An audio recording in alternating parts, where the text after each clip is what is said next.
Okay, I'm going to read you some tweets. They're by a Twitter account that is currently followed by the Vice President of the United States of America, J.D. Vance. Oh, no. Racism doesn't exist. Blacks just aren't smart enough to fly planes. Arabs are low IQ and extremely low in impulse control. The Vice President follows this guy. I believe in Hitler, in National Socialism, in total inward death. They whine about how I talk, but that's because I'm Aryan confident and I'm not a Mexican like they are. The Vice President follows this guy. Who are they talking about here? I believe in a white future, an Aryan future, a future where my children will make Indian Bronsons shine our shoes, where brown people can't secure a line of credit. Blacks pick cotton, we will win. That's what we fight for. The Vice President follows this guy. I am a colonialist. I make no effort to hide this. I believe in worldwide white supremacy. They showed at the start. Okay, I'm going to read you some tweets. They're by a Twitter account that is currently followed by the Vice President of the United States of America, J.D. Vance. Oh, Captain Dreamer, we saw this dude. Oh, no. How many accounts does J.D. Vance follow, though? I don't know if I care about this. Follows 1,000 or whatever. I mean, it's not good, I guess, but... Do you know the pipe rock theory? Oh. Dude, oh my god, okay. So apparently what it is there's all these different rocks all around the world that are actually hollow. Entire mountains are not real. Inside of them there's ancient Vedic technology. But what it's doing is it's stealing energy out of people. It's taking it somewhere nobody knows where. No. And I saw this in real life. For real? Yeah. What the fuck is this shit? Inside of the box, there's pipes making all these sounds. I'm feeling like so tired by these rocks. And dude, what is the opposite of a rock? Pipes, and it's like, why are they putting them together? This is unnatural. Who is taking the energy? What is this? Went online, I did some research, I said, who is doing this? And I found this pipe rock expert, this person that works in the government. They won't tell me their name, they won't say anything, but they're like, I want to meet up with you. Meet me at a Target. I'm down here at the Target, I'm documenting finding them in real life. He's gonna come and teach me everything that I need to. Hey man, what's up? What are you doing here? What? What are you doing here? Just... Hey, we just want to have a conversation. Trying to meet somebody here? We just want to have a conversation. I don't want to have to go to the cops. I just want about you meeting up with an underage person. I was not doing that. I was not. What are you here to do then? What are you here to do? Shopping for Prime. You want us to go to the cops? 'Cause I'll do that. Okay, I was talking to you, but it's because I was looking for a pipe rock expert, because there are these pipe rocks all around the city that have technology inside of it that are taking energy from people. And I was talking, and if you look at the chat log, I guess, of course I was talking to a 16-year-old, but I did not say that. Can we have a discussion? Can we have a discussion? That's all we want to do. Yeah. You guys had your fun. You can have the cops. You trying to have your fun? You had your fun. We're going to go to your job. We're going to tell you.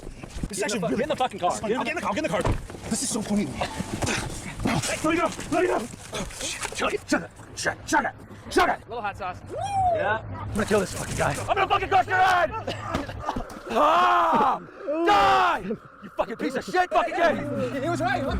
Look at this shit. There's technology in there. What are the chips and pipes doing in the fucking rock? Dude, what did I tell you, man? I told you. I was not lying. This shit is real. They're putting all these rocks around the playground so that they can take the children's energy and then broadcast it to a different... It's like streaming. It's Netflix for pedophilia. This is a workaround where they're not technically legally touching any children. So this... What the fuck is this? What are we watching?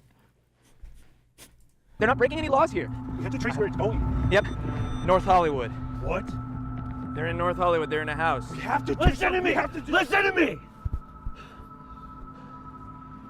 We need to stop this shit.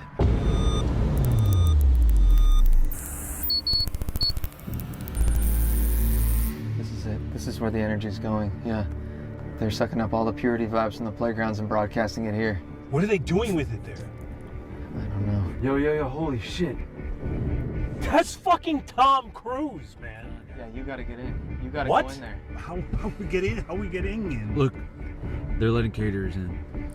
Destiny, this is a bit. Oh, thank you for pointing that out, Rich. I had no idea. Thank you so much.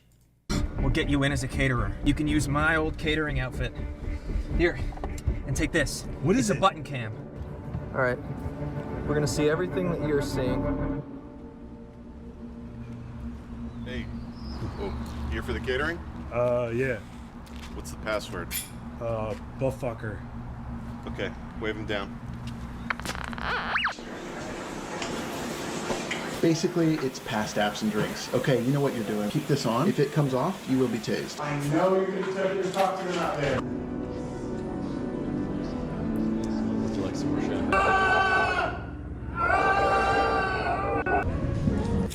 We got Top Gun, we got Jerry Maguire. Hello. I'm in a place called Vertigo. Netflix. Pipe rocks around the city. We're picking up all this electronic, vibrational, sexual energy.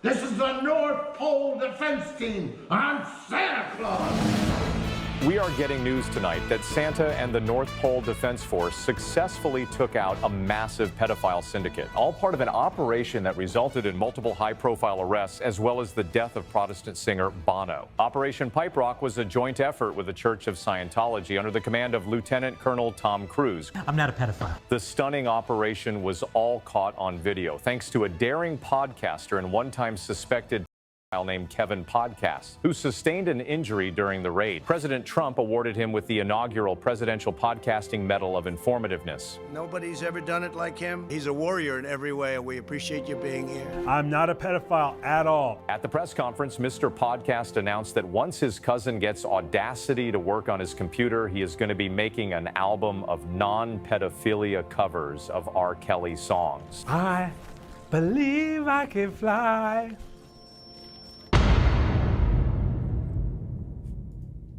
Okay. Jesus Christ.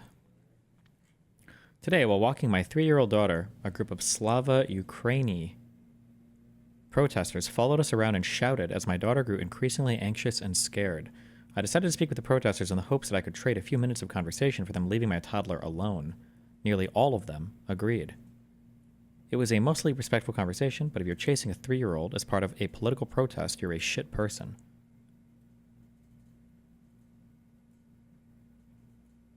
Do we have... There's no way this happened, for real. There would absolutely be cell phone video footage of this. Or maybe if somebody has it, I'll believe it. But if nobody has a video of this, Jesus Christ. Any thoughts on the bloodshed happening at Syria in the last 2 days? Nope. I haven't read anything about it.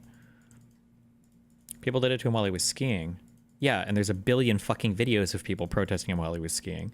You think people that are walking up, that are attention whoring like this to protest a dude or whatever, aren't taking fucking live video footage of it and either broadcasting it live or at least recording it and uploading it? What the fuck?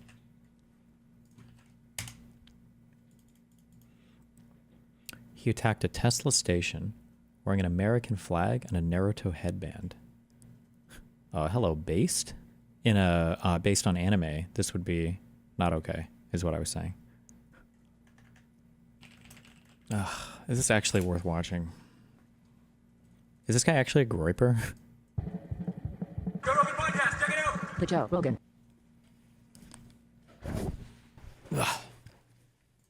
Experience. Train by day, Joe Rogan podcast by night, all day. Welcome.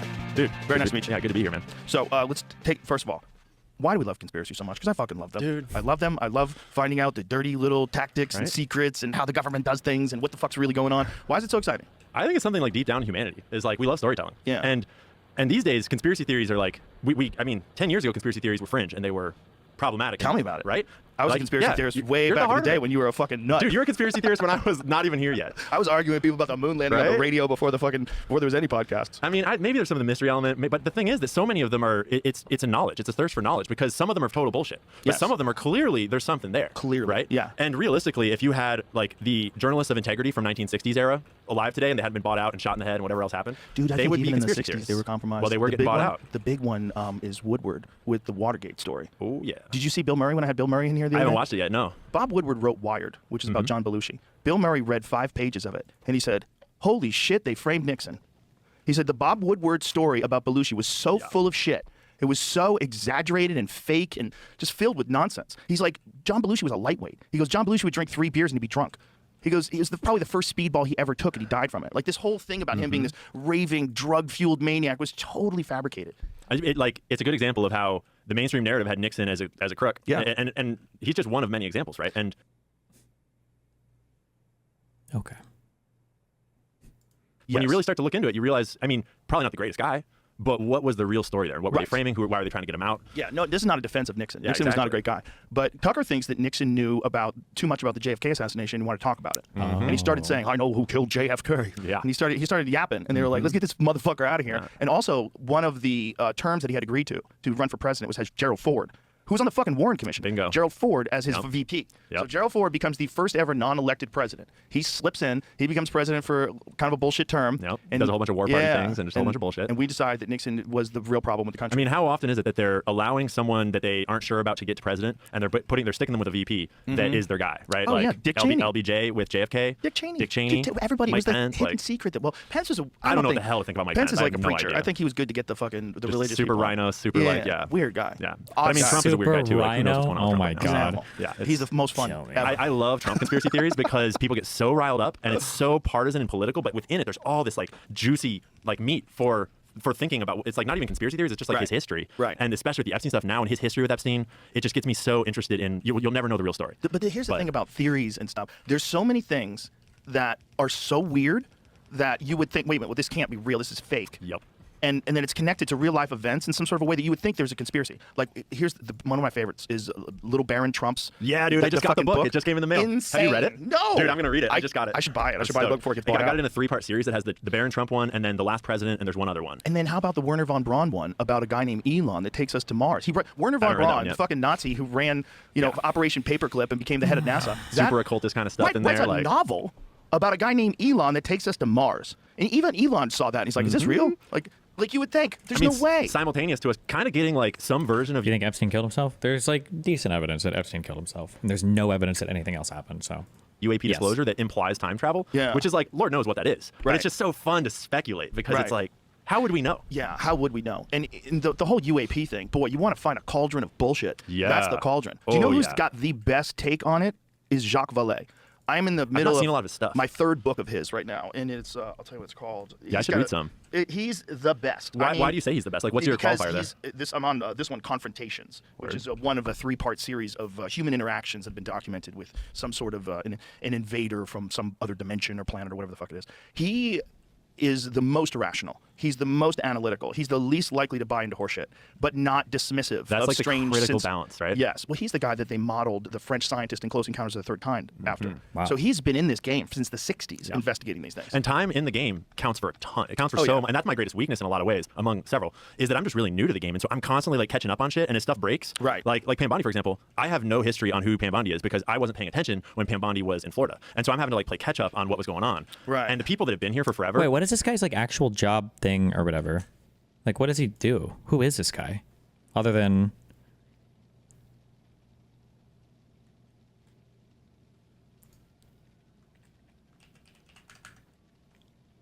Wait, what? Hold on. Like the YouTuber? It's about Hitler. He did like unfathomable. It's horrible. Documents about Hitler, and I mean what he did to Jewish people is like unfathomable. It's horrible. But I guess I got recommended to me on YouTube, right? I got some transcribed Hitler speeches in English. Yeah. I was like, oh, this dude's probably racist as shit. He's probably gonna say the N-word every right. I was listening, I was like, oh my god. He's just very pro Germany. Like, yeah, he's pro. TikTok is all over those videos right now. TikTok is eating that shit up. And that's the thing about this. I think that all of this is circling around this like transformation that's happening from controlled information to open information. Right. Because for the longest time, ever since history started, it was, do you know how to read? Do you know how to write? Like, do you know, like, can you get the information? And now the last element of control is just gone. Like the internet opens it all up. And so suddenly everything is open, and it's going to take decades for that to transform our culture in all the ways that it will. But suddenly something that was as simple as just not allowing any translated speeches of Hitler's to be published to now everyone can listen to what he really said. And so all your arguments have to stand up to the truth. Right. And so like the Holocaust is a good example of one where it's I don't think that the Holocaust did not happen.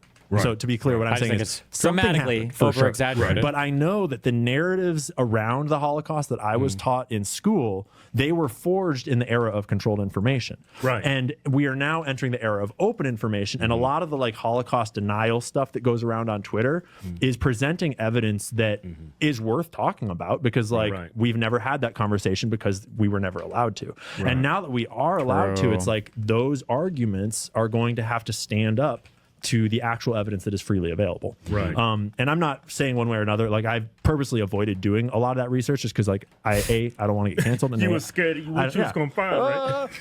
I kind of know what I'm gonna find, but like Purposely way avoided more doing the complicated. research. Not to Okay, mention, dude. like the most important piece of the narrative of World War II that I do feel comfortable talking about right now is that I think is all going to crumble. Is that people have this ideal, this understanding that it was the Nazis and the communists and the rest of Europe and America over here. But in reality, like Nazi Germany came out of the post-World War I German era, right? And that post-World War I Germany was specifically created by the international banking cartel when they had like, so after World War I, the Treaty of Versailles, I believe it was called, is when they basically determined what Germany was going to owe, like trillions of marks, and they're going to have to repay all this debt. They basically turned Germany into an economic slave state, and the whole world had business relationships. They all were working together. It's, we're globalized, and so as Germany rebuilt, there's you've heard like the phrase like Germany's economic miracle, Right. They like, want to start their own where they banking just like system, right? amazingly they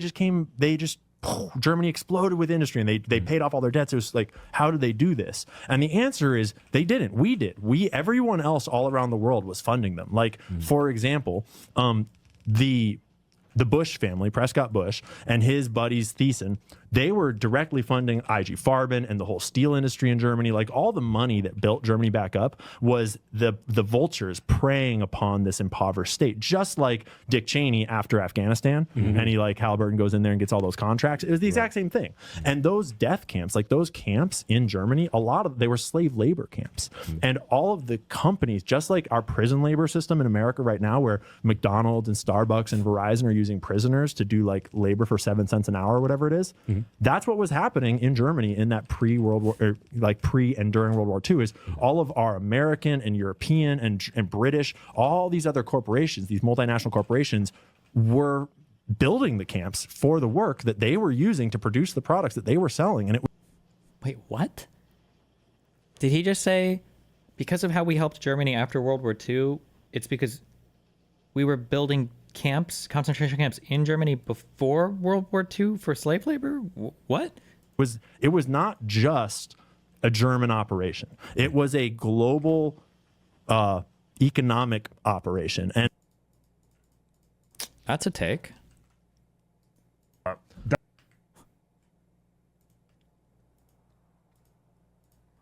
Do I want to watch this whole podcast? Probably not. Alex Joneses of this world, the Jacques Valleys, the people that like watch things break live, you just get a different level of context. And then you get like the David Icks that are like, it's fucking reptiles, dude. They're all reptiles. David, have you seen David Ike coming after me on Twitter recently? He came after me dude, too. It's so good. I love it. Make fun of the reptile thing. And it's like, why won't you have me on? I genuinely really appreciate it. It's like a good time.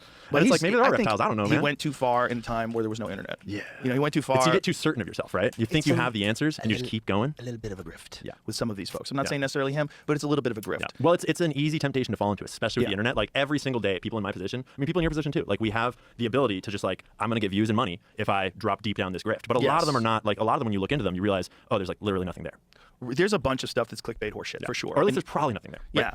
I've been trying to wrap my mind around the idea of quantum computing. It's exciting, but complex and difficult to understand. What I do know is that this fucker using AI to record his fucking ads. That quantum computers can process exponentially more data than the ones you and I use every day. Quantum computers also put a new strain on the world of digital privacy and cybersecurity. They may one day crack encryption algorithms that we currently consider secure. That's why ExpressVPN upgraded their encryption to use MLKEM, the strongest available protection from MLK post-quantum threats. With ExpressVPN, all your online activity is rerouted through secure, encrypted servers, even though all your data is still being handled by your internet provider or whoever the provider is for the random public Wi-Fi network you're on. None of these third parties will be able to read your data or hijack your connection for malicious intent. And with post-quantum protection, ExpressVPN is essentially future-proofing your privacy. Thank God. Just one of many reasons why ExpressVPN is the absolute best VPN out there. So if you want to get the highest standards of post-quantum protection from your VPN service, tap the banner or go to expressvpn.com/Rogan. And now listeners can get 4 extra months for free. That's expressvpn.com/Rogan. And if you're watching on YouTube, you can get your 4 free months by scanning the QR code on screen or by clicking the link in the description. The one that I just recently kind of was reminded of is, you know, the story that Disney sent kids to Epstein Island? Yeah, that's like I a did hear that, perfect, but like, it's oh, not. such a money conspiracy theory. Yeah, It's not true. that's not It's true. when you look it up, you realize that I was mean, the a lot of the Jews. information's kind of Those gone. It's guys. hard to even tell if it's legitimate websites and information, which is already a red flag. But the ones that are still up, they just sent them into like the ocean. Like they were going on cruises that happen to be in the vicinity of the island. That's Right. totally different. Which is than in a sending very kids to popular the island. vacation destination. Exactly. Do VPNs really protect your data? These days, I would say probably not. I think almost everything sent over the web now is encrypted.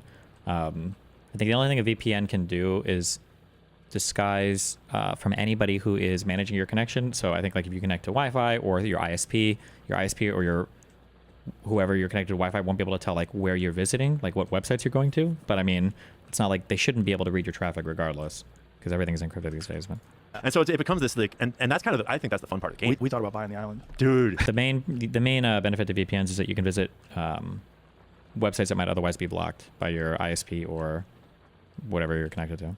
The island was for sale. We talked about it for a second. We're like, let's put some of that Spotify money to use. That would be funny. I think but they it's would have just too stopped you, evil. dude. I think someone would have stopped you. 100%. Me? Yeah. I can't shut the there's fuck shit up. underneath that island. No for doubt. Sure. There's dude. got to be something on that island that's incriminating. under And that also, temple. what's in the walls? What's in the walls of the buildings? Like, I would get into the wiring. I'd bring in pros. Oh, yeah. I'd be like, tell me What's under the going on. dirt? I'd scan the fucking floors. I would, Yeah, LiDAR the ocean floor and the surrounding miles. Also, he's dead. So if he ever fucking hid some shit in there, no one knows where it is. Yep. They're Well, going to he's raise that probably building. dead. I assume he's dead. But there was so much shit around it that like I don't feel 100% sure. I feel like 95% sure that he's dead, 98% sure that he's dead. Right. I wouldn't go 100 either. Yeah, right. You know what I'm saying? It's like there's very few things I feel 100% But they did do sure an about. autopsy. You'd have to But they did kill an them. autopsy on JFK too, and it was not his body.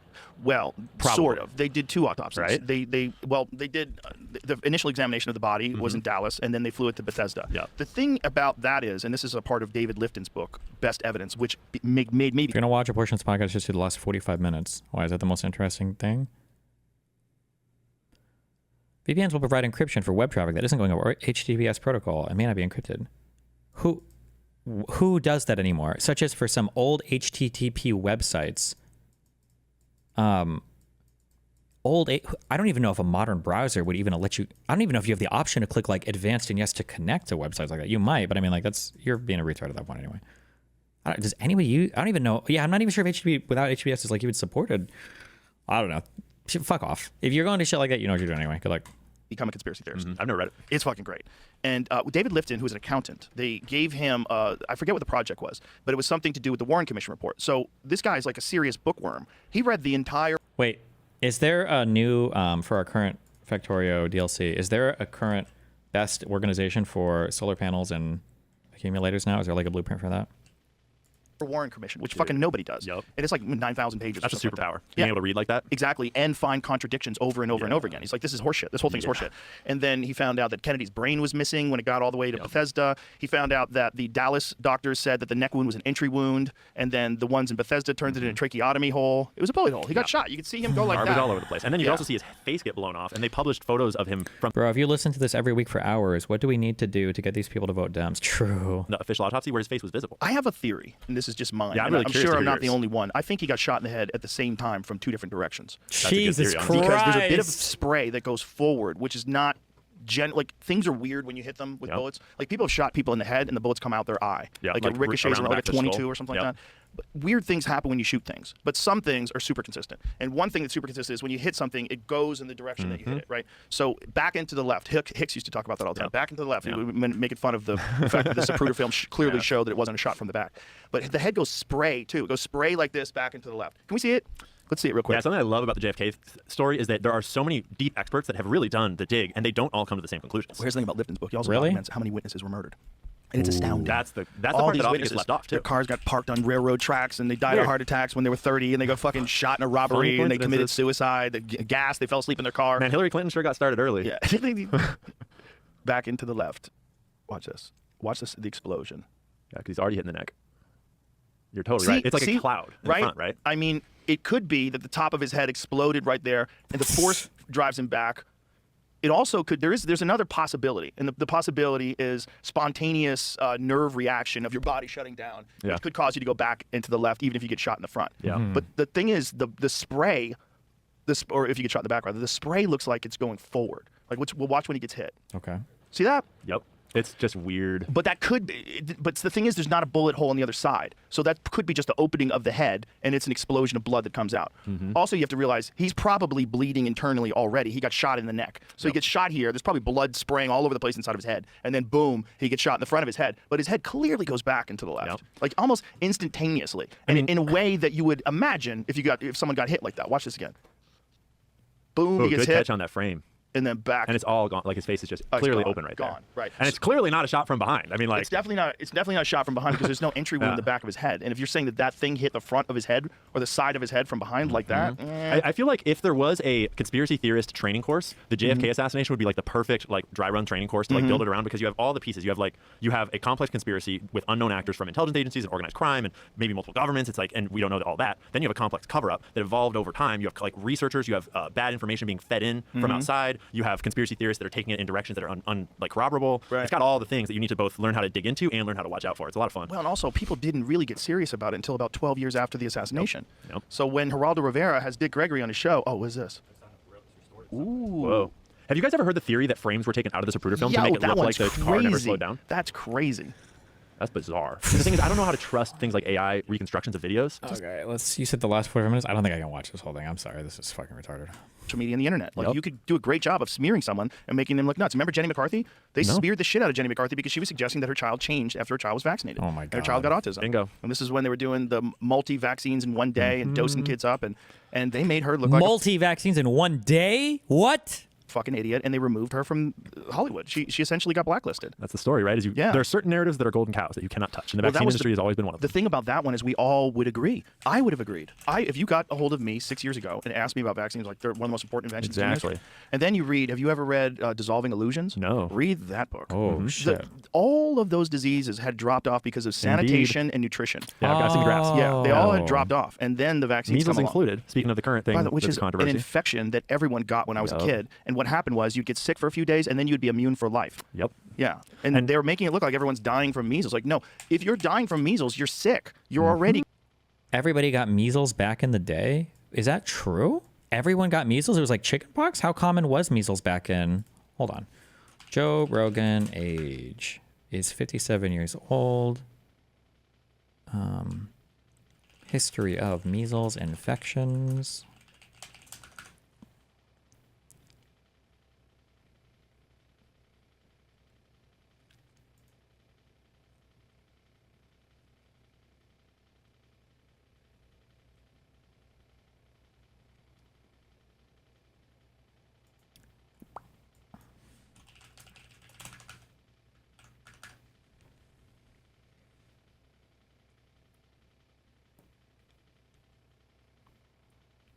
Oh, damn.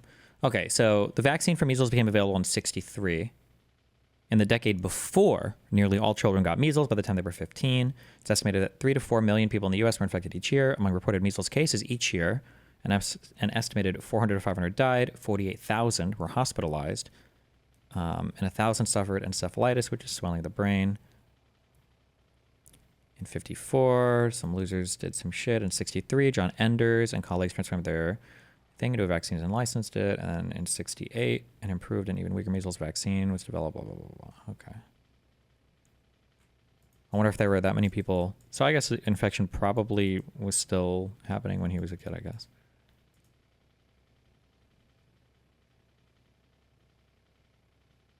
And then it was eliminated in the U.S. in the year 2000.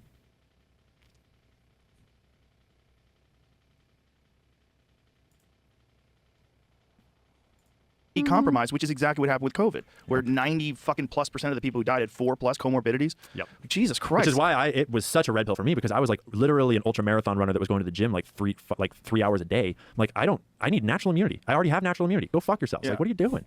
And the reason why I was talking about Mickey Willis and Plandemic is because the second Plandemic is called Indoctrination, and it's Plandemic, kill me, bro. Basically a magnum opus about how the vaccine industry, this golden cow, is not just like, it's not just one thing or this thing or one thing. It's a organized like group of profit takers that has been growing for decades. And Bill Gates, and he like lays out how Bill Gates got into it. And also keep in mind, by the way, how contradictory this is. Remember the anti-pharma talking point over and over and over again.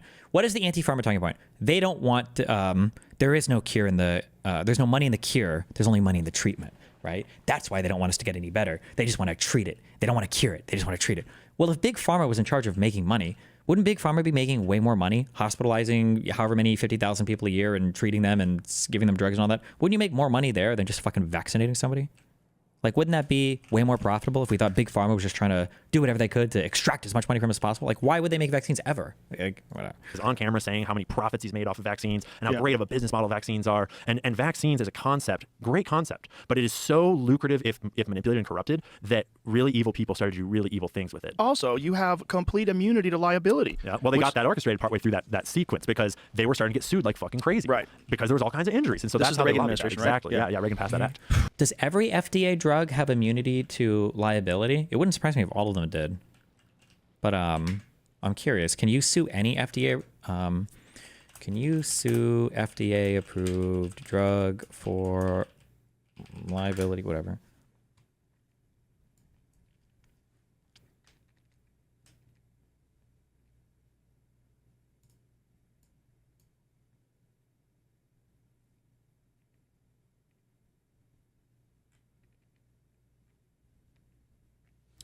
A dangerous and effective drug that was approved by the U.S. Food and Drug Administration can still be the subject of an injury lawsuit. Even if it was approved, it's possible that FDA received false or misleading information from the drug manufacturer and then approved the drug based on such information. Sure, that makes sense. And then apparently for manufacturing, if you fuck up the manufacturing, you could. I wonder if vaccines have special protection. I'm not sure. I haven't looked into it or not.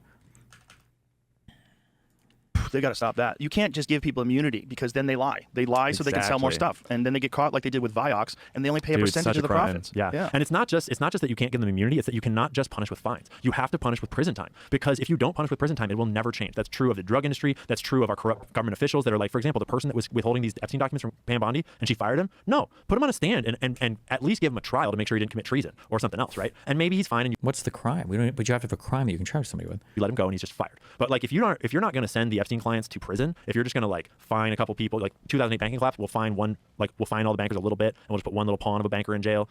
That's why we have this crazy fucking, like 2008 was horrible, but it was by no means the last market crash that we're having. Because no one ever went to jail. They just switch their tactics around and get ready for the next profit-taking event. Yeah, and they've already paid everybody off so that they get preferable treatment. True. And this is exactly what happens to the pharmaceutical drug companies. When they get caught, they just pay fines. True. They don't go to jail. They killed 50, 60,000 people with Vioxx. The thing about white-collar crime is it's real profitable and there's no consequences. And they have the media because they sponsor the media. Yep. And usually they're in bed with these intelligence agencies and organized crime aspects in some small ways or sometimes really big ways, like in the case of the opium fields, where they're clearly getting their opium from these poppy fields, and clearly they are interfacing with the illegal drug trades, at least on some level. Not necessarily saying they're collaborating, but they're certainly like getting it from the same suppliers. It's really the idea dark. that they're not as crazy. Yeah. The idea that you're going to have 94% of the world's opium and you're just going to ignore it while you're occupying the country with a military force and guarding the fields. Shut the fuck up. Especially considering Well, aren't those fields typically in possession of like Taliban-controlled territory? Vaccines have special protections because nobody's willing to make them without it. It was too expensive and impossible to know if the reaction was to the vaccine or something else. Maybe. That was George W. Bush, right? But George H. Or I mean, I believe you. Maybe that's a justification.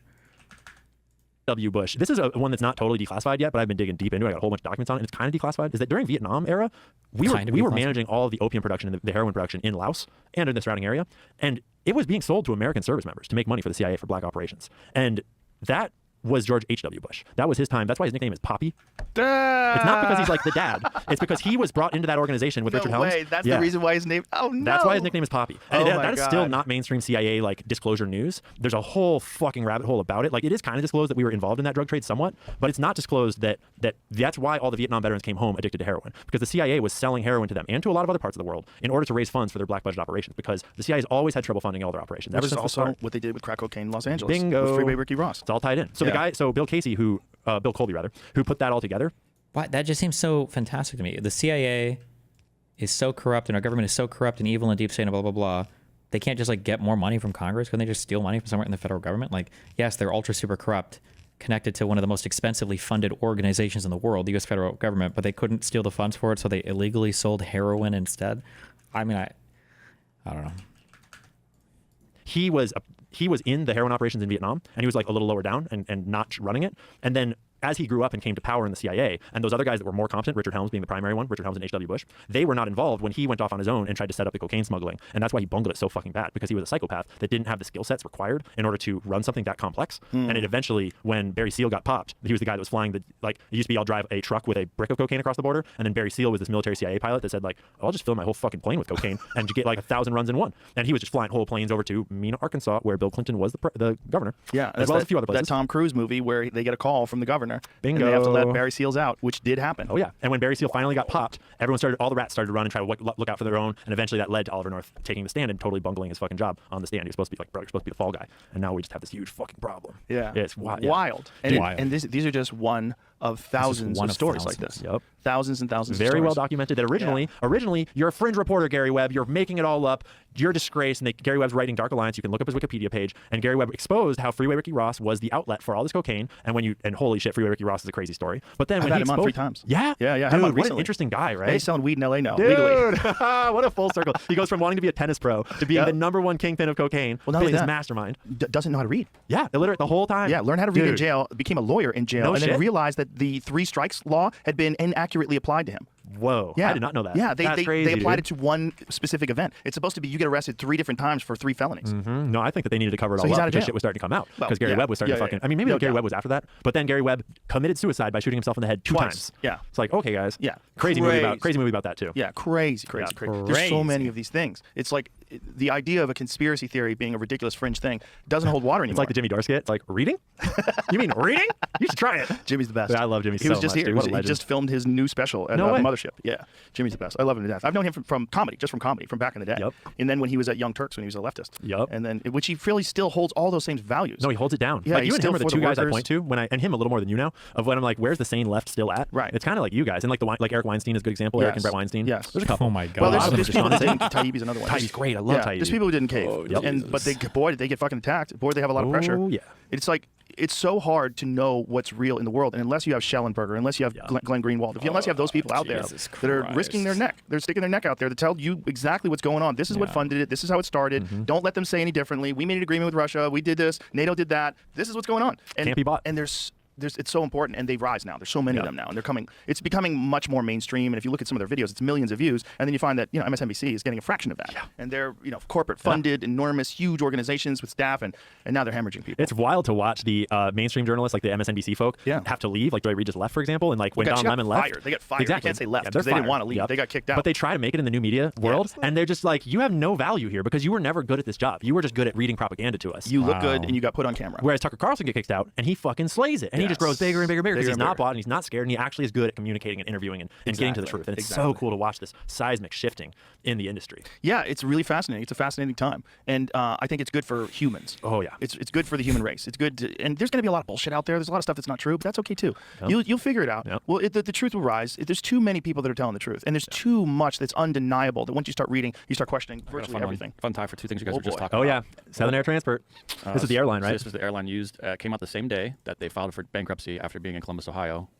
Being used by Leslie Wexner's Leslie Wexner is deeply tied into those CIA A lot of roads lead back to Columbus, Jamie. Oh yeah, and it's all because of Leslie Wexner. Talk about that. all Jamie's got his own conspiracy files. Heard that. Yeah, I'm with you on that. Yeah. Why? It's wild how many of these things. And again, before the internet, this is how they did business. This is why it's so sloppy. It's because before the internet, you didn't have to cover your tracks. You could get away with this stuff. And the thing about the internet that I love that gets me called a controlled opposition all the time is that I love that all of their tactics work backwards too. I can use those tactics too. I can make propaganda because what propaganda is just convincing messaging. Right. And if you have convincing messaging in the hands of an evil fucking megalomaniacal dictator, government, CIA, whatever it is, that's really bad. But if you have propaganda tools in the hands of regular citizens that have morals and values that want the best for the world, correctly applied, you can fight back against them. Right. And so there's this element where I'm looking at how do you open people's minds? Like how do you strategize to like get your, and it's a balance, right? Because when I'm reporting on something, it's important to tell the truth. It's important to be accurate.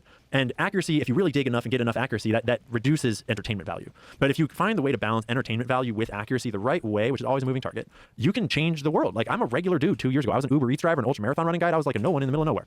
And then I'm like, all right, I'll just contribute and I'll start trying to tell these stories, trying to learn and communicate what's going on. Well, you also have to have a particular knack for it, and you have to be really interested in these things. Interest is the most important part. Very, actually, totally, completely interested in it. I think that a lot of people try to get into like podcasting and like this internet field these days because it's like what you're supposed to do. It's a business. But they don't realize that that's going to be your job every day for the rest of your life. You better fucking love it. Yeah, right? yeah. Well, you've seen that with a lot of podcasters where they just they start off and then they fall off because they can't do it because they're not interested. Yep. And it's a lot of work and a lot of hassle and there's no guarantee of success. It's like a very saturated industry. And you have to actually be locked in with what you're talking about because if you're not, there's too much competition. There's too many people that are locked in. Yep.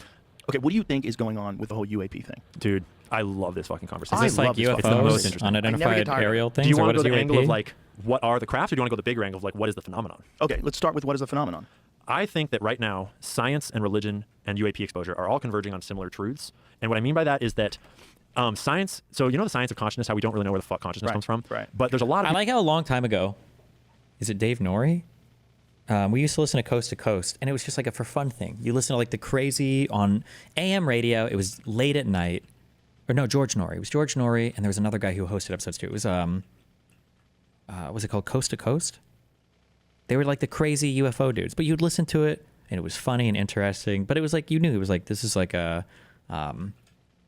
crazy, wacky shit, you know? But it's fine. It's cool.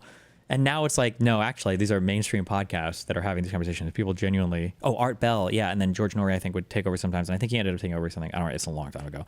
But yeah, Jesus. People that start to suggest that it sounds like we're antenna that are receiving consciousness from some sort of consciousness field or some sort of other, like... Have you read any Thomas Campbell? No, I don't think so. You should read the Big Toe, Theory of Everything. It's very bizarre stuff. Very hard to swallow. You got to go back and listen to it multiple times. I like read that it kind of multiple shit. times. I had him on the podcast, and at the end of it, I was like, we got to stop here. I have to think about everything you said, and then we'll bring you back, and we'll go deeper, because he wanted to keep going and go deeper and deeper. Like, he's been living in these It goes realms. and goes, dude. Because you're talking metaphysics, you're talking physics, you're talking like multiverse, history and like disclosure about history and dimension. And like I suspect that whatever consciousness is coming from is this multiverse, this conscious field, this ether, this multidimensional thing, whatever. I suspect that's very similar to what UAPs are traversing in and out of and through. And I suspect that's very similar to what we identify as either the gods plural, the aliens plural that have these abilities we don't have, angels, as well demons. as God singular, which is probably the highest up above all of those things. I suspect there's a version of all these things that are starting to converge on one truth, because when you learn about remote viewing, that's what really cracked it for me, was learning how much money the CIA has invested in remote viewing over the years. The CIA is not spending millions and millions of dollars on some crackpot bullshit that's not going to work. They would for a little while, but they've been doing it and doing it and doing it. And now we've got disclosure from people that are coming out whistleblowing that they are doing it today. And I'm in the program, and this is how we did it. Have you listened to telepathy tapes? I've listened to a little bit of them. I've not listened I all had the way Kai Dickens through. on the podcast the other day, and she explained the whole thing. Like, provable. Hours and hours and hours of nonverbal autistic kids who have telepathy. Provable telepathy. Undeniable. 100% accuracy. Wild. Yeah. And provable. No evidence that mRNA vaccines work, okay? No evidence of any of that bullshit. Telepathy? Proven. 100%. Beyond a shadow of a doubt. That's true. For absolutely real, okay? Vaccines, do they work? Not too sure about that one. I don't know. I'd have to check the research on that. Telepathy? Proven. I suspect that all of that is, and there's a weaponization of it. There's I mean, it's not just public study of it. There's definitely been private study of it by the intelligence agencies and probably the weapons developers for a long time. I mean, I was very surprised to hear Elon's answer to your alien question the other day, which I understand that you probably couldn't talk about it anyway. That's how I take all of his answers about aliens. Yeah. It's like, okay. Nice try. I had to try. All right. But like, look, there's no way. I don't ask him about it off air either. Wait a second. If these guys are so opposed to vaccines, shouldn't they be in favor of vaccines, since vaccines give you autism and autism gives you telepathy? What if these guys are just trying to block off the next stage of human evolution? Maybe that's why that Jennifer McCarthy, or whoever the fuck that one woman is, maybe that's why she got kicked out so much, because the CIA didn't want more people acquiring their powers. Oh, shit. Yeah. I don't. I mean, you got to respect a man's like private. Like, he's got NDAs up the wazoo for that kind of shit. Also, he has top secret military clearance and he runs SpaceX. Bingo. Yeah, I wouldn't say jack shit. And that's where flat Earth they're comes all in. real. They're very subtle. That's what I would say too. Exactly. And I think that flat Earth, a lot of the evidence that gets cited as flat Earth, like, for example, NASA fakes footage. And if you look into it, it's fucking obvious that NASA is putting out fake footage. They're clearly on wires in some of that footage. Clearly some of that footage is underwater and there's bubbles fucking floating up and shit. Yeah, absolutely. What is this quality shit? I don't know anything about this. The fuck? This is a new thing. But Which that, footage? Just like NASA publishes all kinds of footage, from like the ISS to they have live streams, so they do like videos, and no one ever watches it, because like whoever watches random So you NASA think some footage, of the ISS footage is fake? There's a lot of footage you can find online that is coming from NASA, where there's like little slips, or like a guy is like, they're doing their floating shit, and then the buddy reaches out and grabs where a wire is to help his buddy get back into frame, like little slips of the where they're like just trying to orchestrate. Yeah, and I've never seen any of that. And who knows I've if seen the moon landing footage real that or looks not. hokey. Yeah, so all I'm saying is that gets cited by flat earthers as like NASA's covering up flat Earth. Okay. And what I'm saying is that there's a lot of reasons why NASA would cover up and produce fake footage from something like the ISS, and every single one of them rhymes with aliens. Because if there's any type of aliens going on up here, it's very possible that they are up there in that fucking space station, or or like they could be, like, I don't know. And I'm not saying I think they are for sure. I'm just saying that people tend to look at a piece of evidence and jump too quickly on the one explanation that they're sure is right. And sometimes there's other explanations. And aliens apply to so many parts of our world, like demons. sound very much like the UAP phenomenon to me, right? A lot of these religious beliefs sound very much like explainable just with different wording by UAP phenomenon. As in, some of these aliens, we seem to be being told that they communicate telepathically. They have energetic ability, right? Yeah. I'm getting to the point where I'm suspecting that we're going to be finding out that religion is like humans trying to interpret these phenomenon over millennia in all the human ways we would, and telling stories about them. And I'm not saying that God's not real. I'm saying God is real. And that does not diminish God at all. I almost think it makes God more important and more powerful to understand. Okay. Because from my understanding, correct me if you have a different one, it sounds like we're getting a lot of reports that are cross-corroborating that there's more than one thing going on here. It's not all aliens are the same. It's not. Some of them might be us from the future. Some of them might be us from under the water. Some of them might be other species. It's really hard to pin down like what all these phenomenon are, but they're definitely not just made up. Okay. And I think some of them are ours. I agree. I think, I think the cover-up is the weird part, though. It's like, if you go back to Operation Blue Book, that when they started doing that, the sole purpose of Operation Blue Book is to take any credible story and make it look ridiculous. True. And they talked about that openly. And then Hynek, when he left Operation Blue Book, became a believer and started talking about UFOs being real. True. And in reality, what they were covering up the whole time was aliens are just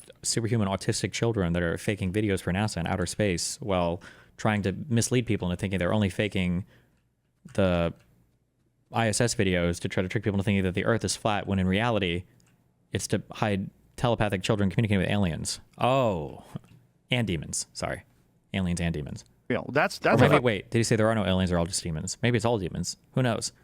That's a big old red flag right there. I mean, the UFO community is filled with people like that are, and it's really hard to know who's who. It's super hard to know who's who. And did you notice how recently, like a month ago, sort of, there was this breaking story that set the whole UAP community on fire about this disclosure that I think Jeremy Corbell was coming out and whistleblowing on, if I remember correctly, that they were saying that they're gonna they're gonna trick us by saying that there's a mothership arriving in 3 years. Right. Yeah, and it becomes this thing where it's like, how do you know? He's saying that he's exposing it, but how do you know if he's exposed? It's just like, it's the ultimate test of, are you skeptical enough and also open-minded enough and thoughtful enough? Also, if there's a believer, get them some bullshit. Feed the believer some bullshit. Exactly. They don't even have to know that they're in on it, right? They don't have to know. And it could be like kind of plausible bullshit, and it could be corroborated with some other bullshit that you have. I think that's what most bullshit artists are in most fields. I think it's usually useful idiots, like people like myself, genuinely. Like I am in some ways one of those people in the sense that if I get fooled by something, I become that. Which is why it's so important to think really carefully and to be okay with being wrong, because you never know what your sources are. Yeah. And that's also why I'm really careful not to do very many like leaks or whistleblows, or like, because how do I know who the fuck you are? I don't want to spend all the time to try to vet you and find out where you came from and your story came from. I'd way rather just learn. There's so much to learn. One of the weirdest things about Jacques Vallée's work is that Jacques Vallée has been documenting this stuff, again, like since I think the 50s or the 60s is when he started, but he's also documented historical stories. And the historical stories You mean like from before modern times? Like 1700s, 1800s, and these stories are the same story. They're the same story people never heard of. Not only that, in the 70s, he's documenting this woman that in California found an egg-shaped craft in her yard. Like she tells this story about confronting this being. There's an egg-shaped craft. These fucking egg-shaped crafts, all described by people who don't know that someone else has described this story. And no one would ever choose an egg shape when they're describing an aircraft. Ever. Especially back then. And it's also all telepathic communication. It's all like weird moments, stories, lapse of time, memories confused. You feel like your brain's been erased, don't know what's going on. You find yourself in a field. How did I get here? There's a lot of weird shit that's like the same story over and over and over again. Too much so that you get, first of all, clearly, when you're dealing with things in the 17 and 1800s, it's not modern propaganda. It's not the government. They're not covering up drones in the 1700s. So why are these people saying? Why are these stories in the fucking Bhagavad Gita? I mean, you could make the argument, not the Bhagavad Gita, but you could make the argument that back then people were writing fiction or wanted attention. Like those could apply, but I'm skeptical. But yeah, I get down with the ancient ones, like with the Hancocks of this world. I love that. Was my first conspiracy theory stuff back when I was a leftist. Is I was just like, ancient conspiracy theories, let's go. And it's so compelling. The Great Flood, the Randall Carlsons of this world, and the way that they kind of talk about, and it's so obvious more and more and more that there is a cover up. And Jimmy Corsetti has been really going hard at mainstream archaeology lately. He's fantastic. Right, to not just look at the evidence of the old school, like the ancient conspiracy theories, but actually to just go at the cover up today, because that sometimes is the most effective thing, is to just target the cover up, because that is clear evidence that we're onto something. Yeah, I think because of Jimmy Corsetti and his exposure of them planting those trees in Gobekli Tepe. He was one of the first people to say, they're changing it. They're pulling those trees out, because he was one of the first people to say, hey, those roots are going to damage these ruins. And they're like, no, it's fine, it's safe. And then they're like, actually, the roots are damaging the ruins. But then you do get people that like go all the way to the guy that thinks Nibiru is the 12th planet or whatever, Dryas Sitchin, and like there's people that go so far down these ancient conspiracy theory rabbit holes that I feel like we're getting way off track here, guys. Like we're starting to cite sources that are not. Yeah, you don't want to get way off track, guys. Where, let's focus on the demons and the aliens and the autistic telepaths. Very plausible that we're all genetically engineered, I think. But there's like a fine line between maybe that could be true, and those stories are the best though. They're the most fun. I'm planning to write a book that is sort of like a series of books, really, in my across my later life. That is basically, imagine writing a book that is like set in the. You could write ancient books about the old school, where if that book was real, you could still wind up in today's world with all the same evidence we have, and it could be real. Even if back then it's crazy magic and there's like all this crazy shit going on, it could still end up with the pyramids are left over from that, and the ruins are here after that great flood thing happened. Right. And then you could like write all kinds of crazy conspiracy theory stories into today that like how could you prove that this is not real? Right. I just think that's the most fun aspect is how much we don't know. Well, the evidence of ancient technology is one of the more fascinating aspects of trying to piece together our past, because whatever explanation you try to use to make the pyramids, none of them work. Nope, not even close. None of them work. We None of them definitely work. haven't figured out a million different ways to move big blocks across large distances. Definitely not. And even their purpose doesn't make any fucking sense. No. Clearly, they were not tombs. No. I mean, they pretty clearly they were some sort of power generation or something like that. Well, I've energy. seen Christopher. I've been seeing Timothy, the Grand Master of the Knights Templar guy that's going around on podcasts these days. Timothy someone. Yeah, dude, it's crazy. Chris Dowd, right? Christopher Dowd. So I've heard Christopher Chris Dowd's Dowd name. is Dunn. Christopher Dunn. Sorry, Chris. Christopher Dowd Dunn is a different guy's last name. Yeah, right? Yeah, I'm thinking of Mike Dowd from the Yeah. 7-2, the Yeah, documentary Christopher on the Dunn. corrupt police department. So what's Dunn Christopher Dunn is all about. Well, he's an engineer, and his theory was that it was a giant power plant. And he has a very sophisticated Giza the power plant. Very. Is he talking about the aquifers underneath them and the two types of stone sort of a thing? He's talking about the the physical structure of the way the pyramid was made, and that there was, excuse me, the subterranean chamber that they used to generate like a pounding of vibration that went through the entire structure of the pyramid. It generated this vibration, and they had chemicals that were coming in that were producing hydrogen.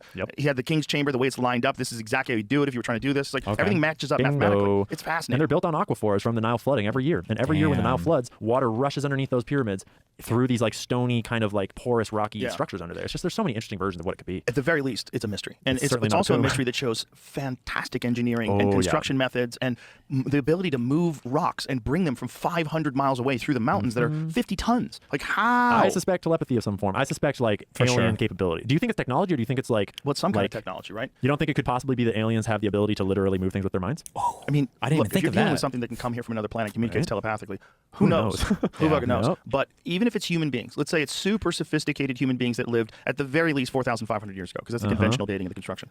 Even that, you're like, how? Yep, we can't do it today. How? And people that say we can't, sure, we could. It would take hundreds of years. Jimmy Corsetti's done some great videos where he compiles real videos of us moving large objects today, and like the trucks breaking and the cranes falling off of cliffs and all this shit of like, look at how hard it is to move these kinds. They must have seen, like, there's literally videos of guys like, guy shows ancient block moving. Like, there are like people on YouTube who are like, oh, cool, look, I figured out how to do this shit. Isn't this crazy?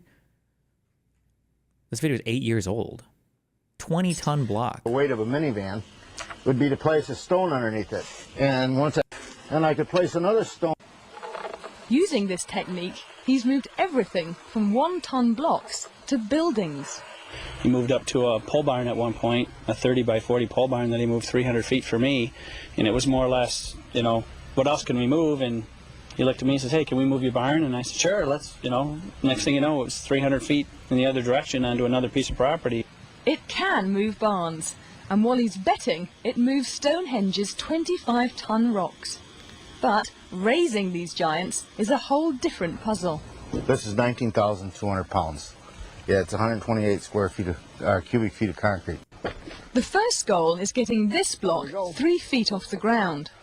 In order to move it up to this point, I just rock the block back and forth, adding weight to that end, and that opens a gap on this side. That end, there you go. It's 3 feet off the ground, but tomorrow is the big experiment. Lift a block, the weight of 2 bulldozers. This is how it's supposed to work. Temporary show my counterweight. This is just a big team challenging. Okay. Ready? Yes.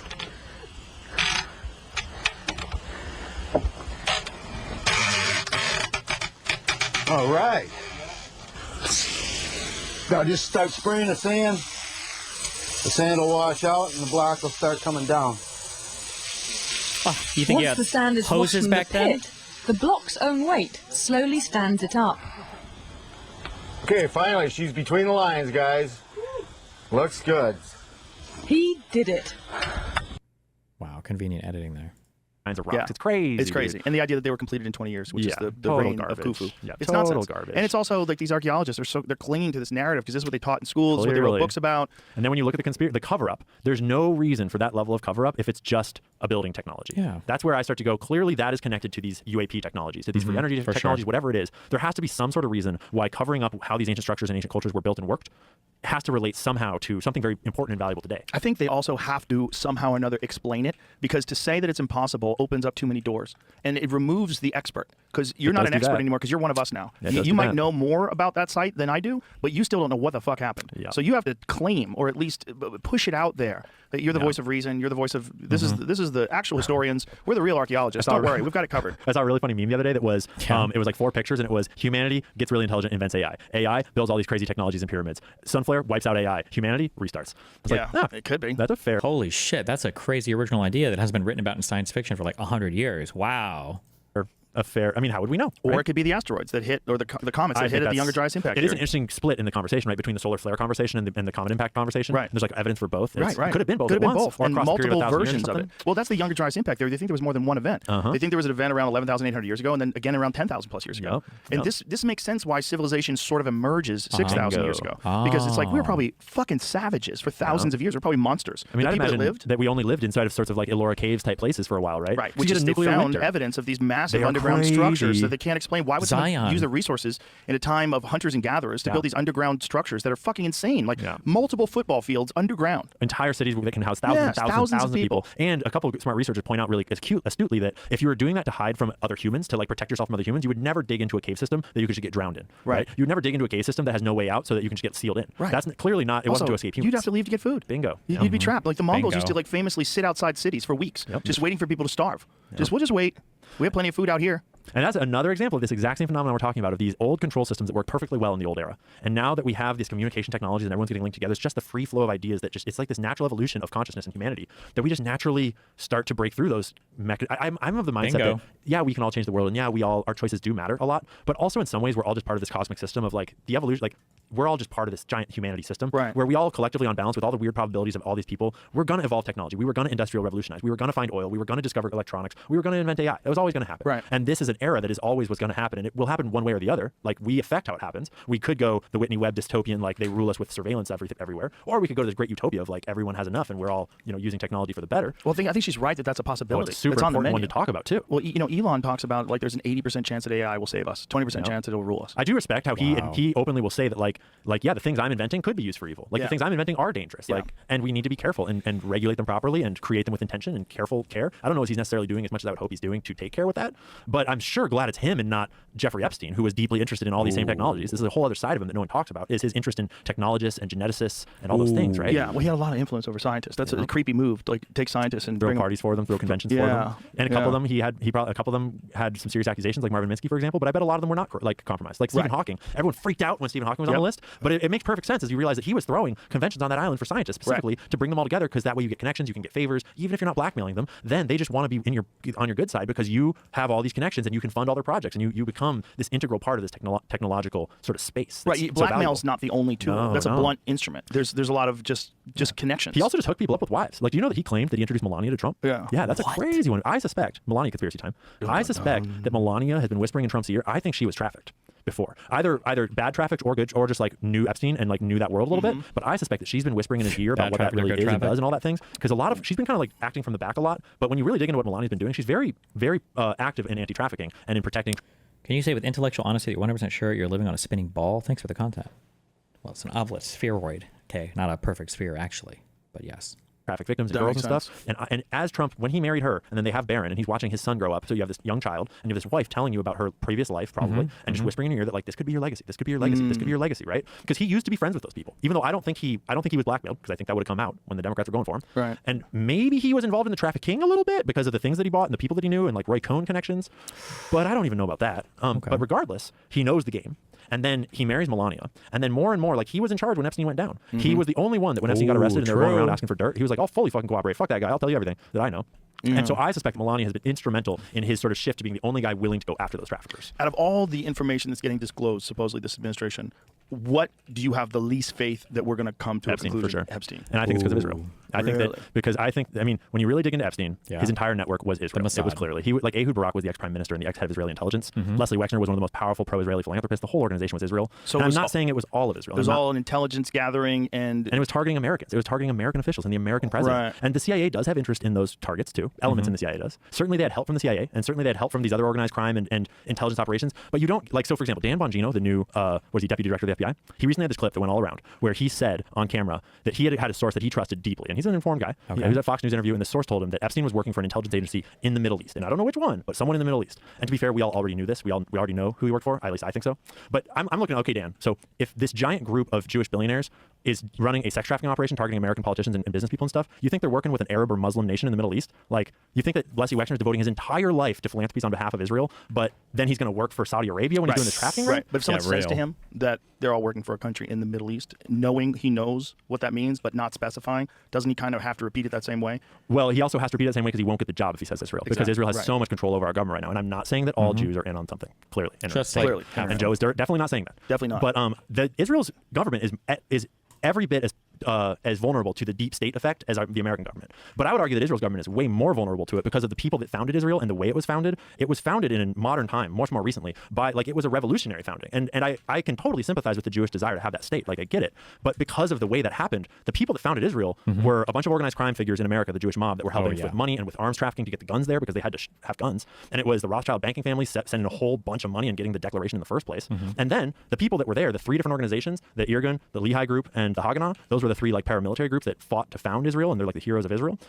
which I understand the narrative that they're heroes. But when Israel was officially founded, they officially designated Irgun and Lehi as terrorist organizations because they had been bombing civilians. They'd been bombing British civilians. The first official act of terror before they changed the definition was the bombing of the King David Hotel, where these terrorists, these Lehi and Irgun terrorists, a bunch of different groups, one of the guy who planned that bombing later became the prime minister of Israel.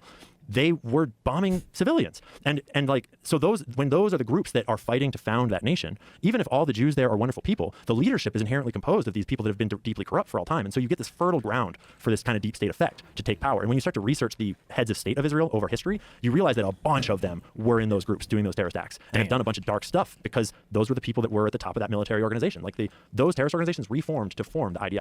And what's interesting is you can talk about this now, post October 7th. It opened wide open. Post Gaza. You want to know a funny story, actually? I didn't know shit about it. And I started doing 9/11 stuff. And I was doing a 9/11 video on my YouTube. And I knew about the dancing Israeli conspiracy theory that is very much a real set of documents. And I knew that I'm not allowed to talk about Israel for some reason. And I didn't really know why. And I realized, like, I better fucking understand this thing before I crater my new channel and career on this topic I don't understand. If I'm going to take a stance against Israel at all, I should understand why and how. And so I started doing research. And I shelved that research. And I switched to researching Israel and Palestine and the history there and what's going on. And I finished the video. And it was October 6th. And I was like, I was very worried because it's like, you weren't allowed to talk about it. And I had just made this whole documentary about the history of Israel, Palestine, and the propaganda and what it all was. And I published it on October 6th on my locals channel. And I kind of had this like lean back and like, if that's the end of the ride and I get canceled for this shit, so be it. And then is this anti-Semitism, Israel hatred, or something else going on to people like this?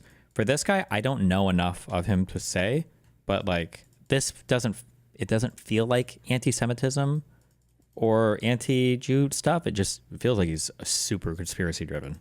Like ultra conspiratorial. He might be though. I don't know. There might be other stuff where it's like, oh shit. But this guy just feels very conspiracy driven. Literally the next day, and I'm not saying that October 7th was a good thing, but I'm saying that literally the next day, the entire internet was ablaze about Israel and Palestine, and everyone was talking about it. And it was the weirdest fucking coincidence. Like, and suddenly it was like, oh, all right, let's fucking dig this thing open. Because unfortunately, it is. I mean, I will say that it's funny, of all the debating people that I've ever heard talk about Israeli-Palestinian stuff, he was right on everything he said. Technically, I don't know if the prime minister that he was referring to, who planned that the King David Hotel bombing or whatever, I don't know if Begin actually planned it himself. But I do know that it was the two other paramilitary groups, especially the Irgun, that was involved in that thing. And it was one of the reasons why the Haganah was like, you guys are all getting disbanded. You guys are fucking crazy. Like, he was correct on most of the history there for the most part. Now, was it because of... I don't know what the point of that was. Oh, he's just showing how the founding of Israel is by corrupt organizations. But I mean, like, everybody's founding is by like revolutionaries and rebels and fighters and everything. Like, I mean, it's arguably true of the United States as well, but maybe not necessarily to the same degree. Or maybe, I don't know. And suddenly it was like, oh, all right, let's fucking dig this thing open. Because unfortunately, it is, I mean, I think fortunately, I think that the state of the Israeli influence that sustained them for so long, that was essential to them surviving this long, I think that it has grown cancerous to the Jewish faith in general. Because Jeffrey Epstein is the perfect example of this. Jeffrey Epstein was the world's most prolific and evil sex trafficker that we know of so far, ever. Is that really true? Okay.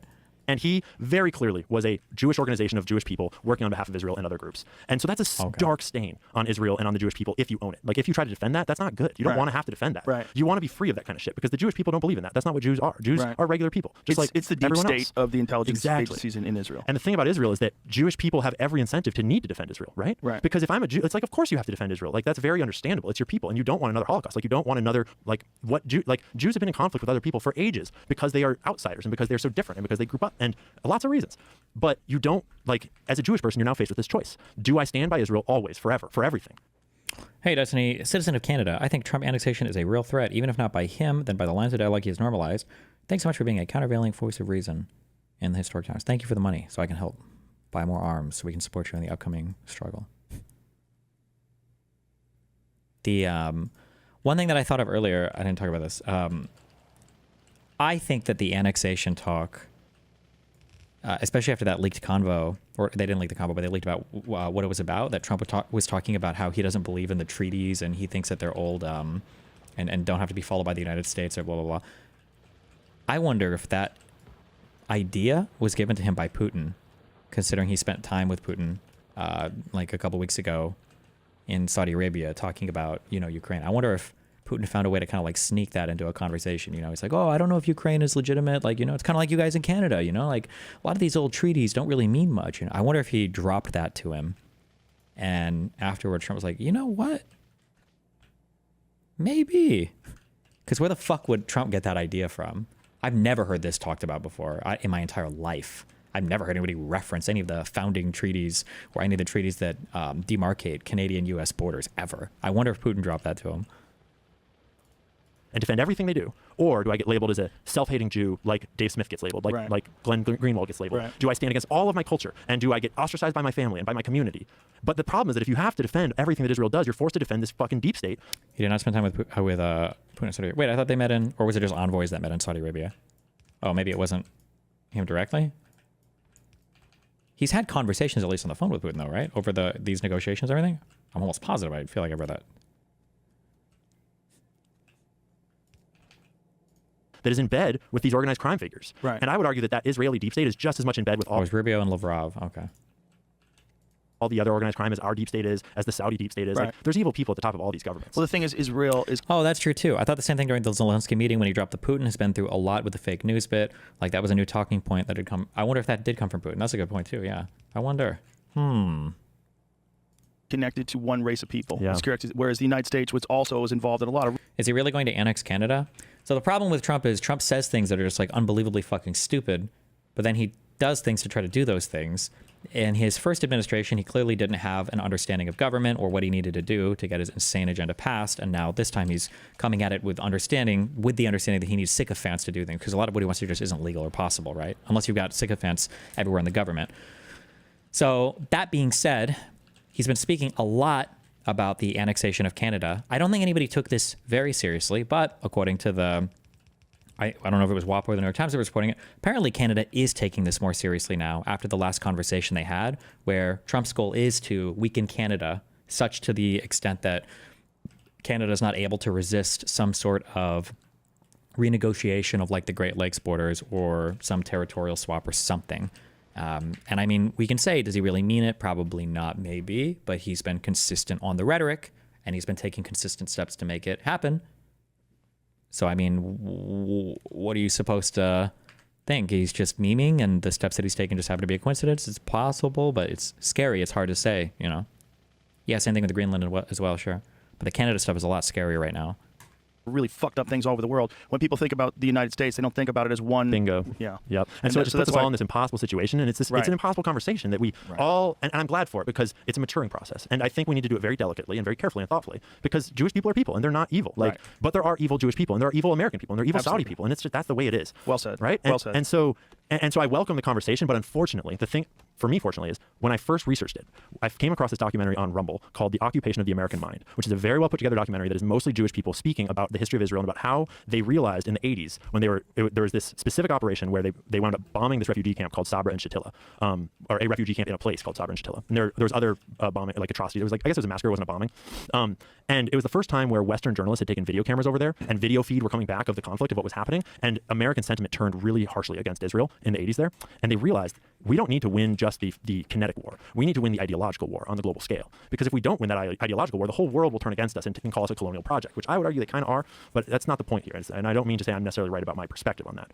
But that's when they switched to a propaganda war, and they started targeting the United States with propaganda. And they hired the world's top propagandists to teach Israelis and Israeli military officials and government officials how to communicate with the West and how to propagandize the West so that we would remain in the dark a little bit. That's why we have this veil and this anti-Semitism. This is kind of weird, but this is not worth arguing with most people, but Israel sucks at propaganda. The people who really got the most help with propaganda were the Arabs and the Palestinians from the Soviet Union. That's where a lot of the talking points to connect the Palestinian struggle with a lot of stuff going on in. First, it was with the Algiers. Is that in Algeria? The AFN, I think, is what they were called, right? Fighting against occupation with the French, and then later it was with the ANC in South Africa with Mandela and everything. But that was those propaganda strategies were taught to the Palestinians from the Soviets, so they did get a lot of like help on the messaging there. I don't know who Israel has talked to for PR shit, but they fucking suck dick at it. Thing and it's like all that. It's why you're not allowed to talk about it because it evolved over time. And they eventually hired this guy that I think is called Howard Luntz. And Luntz worked with Israel Project. There's a report online that came out in 2009, I think, called the Israel Language Dictionary, the Israel American Language Dictionary, and it's basically a word for word. This is how you discuss the rockets raining down. This is how you discuss the settlements. This is how you discuss the occupation and the palace and all these things. And they use examples of words that work and words that don't work. And when you read it, you realize like, holy shit, that's exactly what politicians have been saying on TV my entire life. And they use Obama as one example of really good words that work. You should talk like Obama because he's good at sort of. This is going to be standard political training for literally everybody, though, right? Like, don't call it welfare, call it assistance. Don't call it. Or even for the Palestinians, call it apartheid, call it genocide, call it whatever. Like everybody engages in this type of like politically safe messaging. This is just standard practice, right? Empathizing with the other side and making us understand that like we're here for peace and they're the terrorists. And I say that to mean that we live inside this propagandized space because it's been essential to them for so long to protect that image in order to continue the deep state element of what they're doing. When I would argue that we would all be much better off if Bibi was fucking not there and we had a more sane person in charge of Israel that was actually there for peace and not there for whatever the fuck Bibi is doing. And we could start to heal this thing and talk about it. And most people in the general public aren't even aware that the Israel. Do you have evidence for this regarding Palestinians learning propaganda from the Soviets? I mean, I don't even think it's a debated thing. The Soviets were supporting all of the Arab states surrounding Israel through a lot of the early wars. That's just a thing that's nobody even denies this.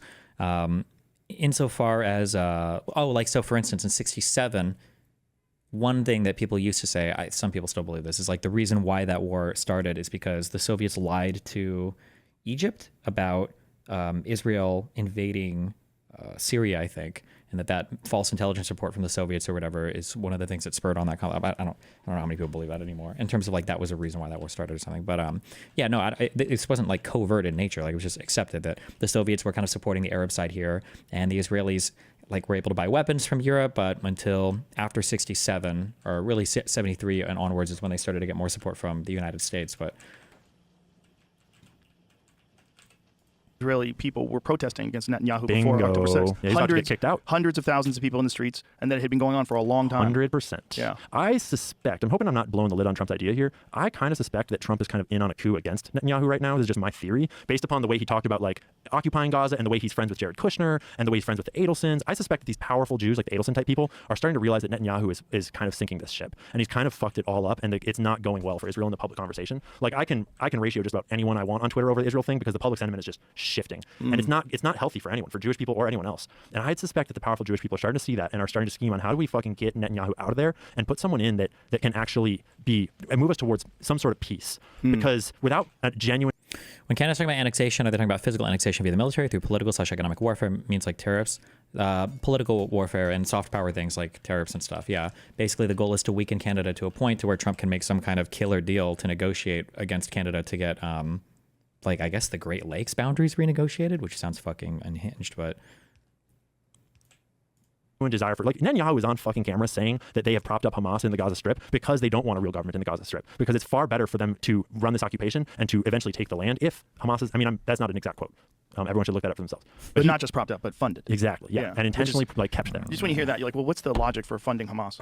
What logic? Well, the exact same logic is us funding the Taliban. Yeah. It's the exact same logic. Did you see the exact that? same strategies. Did you see? To be fair, the logic for funding Hamas was that the Gaza Strip had to have some funding, otherwise everybody there would starve to death, right? Hamas is the de jure administrator in the Gaza Strip. Of course, they have to have money funding them.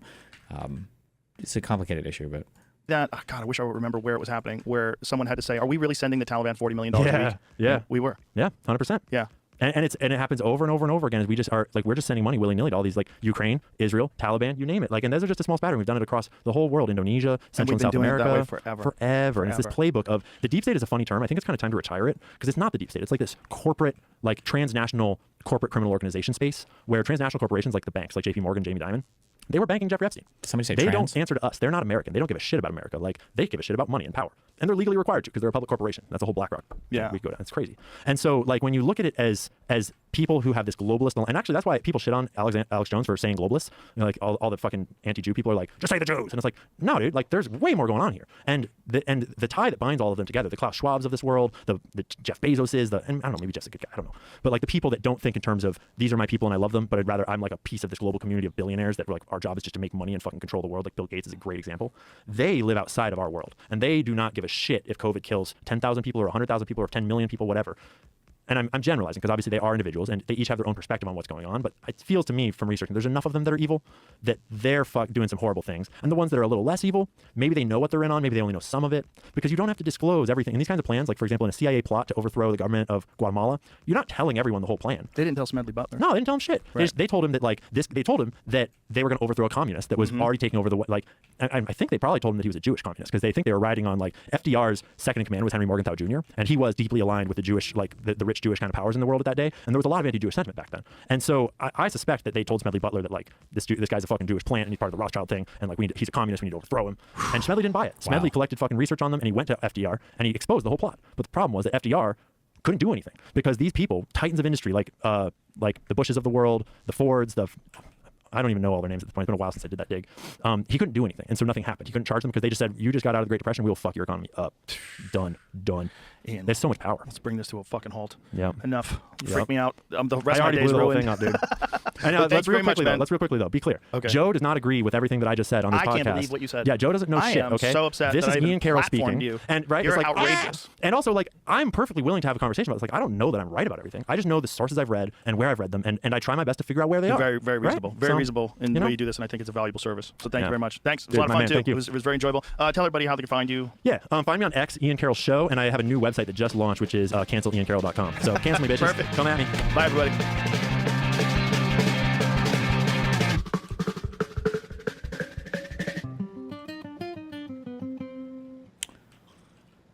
So anyway, in order to convince these voters to vote for Democrats, we have to stop supporting trans people, okay? And then that'll undo everything we just heard. And then you're good to go. Yes. King, yes.